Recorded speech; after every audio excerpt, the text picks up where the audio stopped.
This segment of the news has been brought to you by Sun Oil Limited. Welcome back. After a surge of positive cases in the Bahamas, Minister of Health Renwood Wells says that the uptick was expected due to the past Independence holiday. Minister Wells was fielding questions from reporters outside of the office of the Prime Minister this morning, where a cabinet session was held, calling the third wave of the pandemic a roller coaster ride.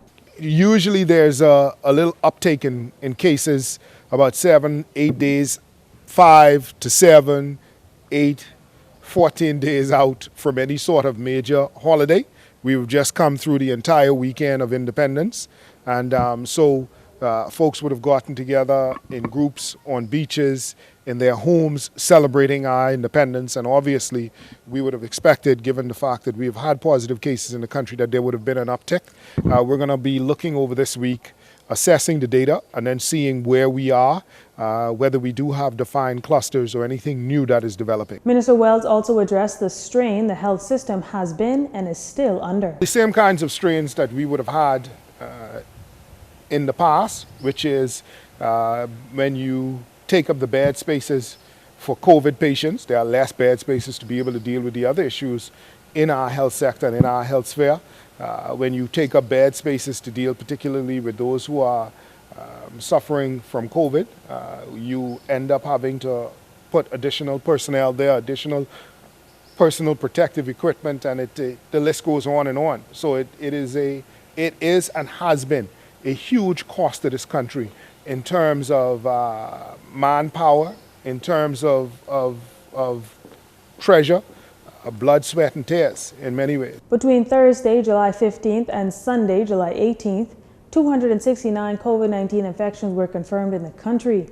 The Ministry of Health on Saturday confirmed 100 new infections, the highest case count in a single day since October of 2020. Total cases in country now stand at over 13,000. A special ceremony for the Queen's New Year and birthday honors were held for the honorees from 2020 and 2021. The investiture of the Queen's New Year and birthday honors took place in 2 elaborate ceremonies at Bahamar yesterday. In addition to the presentation of insignia and warrants of appointment by the Governor General, Sir Cornelius A. Smith, honorees were commemorated for their lives of service. During his remarks, Prime Minister Dr. Hubert A. Minnis said that none of the honorees expected to see the limelight for their work and only set to do so for the common good. Many of those the honor never sought the limelight, nor expected pay or even ceremonies such as today. The best among us are not those who posture or expect accolades and desire motorcades. With these fellow citizens, whom we honor today share in common, is a persistent, enduring, lifelong patriotism. They have expressed their love of country and love of neighbor in countless acts of citizenship and faithfulness in uncounted decades, uncounted days, and uncounted hours. Over 30 honorees were awarded for their outstanding contributions to the country in several categories, including business, sports, religion, health, policing, and public service. A notable honoree of the night was Reverend Dr. Carrington Samuel Pinder, who was appointed Commander of the Most Excellent Order of the British Empire for his service to religion and the community. Asked about his accomplishment, he says he's honored and humbled that his service rendered to God and country were noticed. Having served as a minister in the Baptist Church for over 40 years, he has helped guide the nation spiritually for decades and currently serves as the 11th Bishop and General Superintendent for the St. John's Particular Church of Native Baptists of the Bahamas. As he accepted his award, Reverend Dr. Pinder encouraged young people that hard work truly pays off. Encourage them to continue to have respect for God, have a love for their country, and be patriotic and try to make us their motto as they go from day to day, helping others. That would be my advice to them. Senator and Vice President of the Senate, Dr. Mildred Hall Watson, was also honored for her exemplary service to medicines and civics. As a doctor specializing in obstetrics and gynecology, Dr. Hall Watson has served as the head of several medical fellowships, including the Medical Association of the Bahamas and the AIDS Foundation of the Bahamas.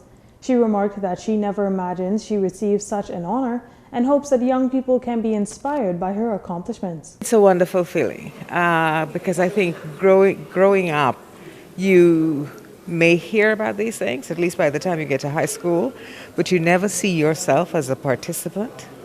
And so the fact that through God's grace, good parents, I was able to do the kind of things that would have made me eligible for such an honor.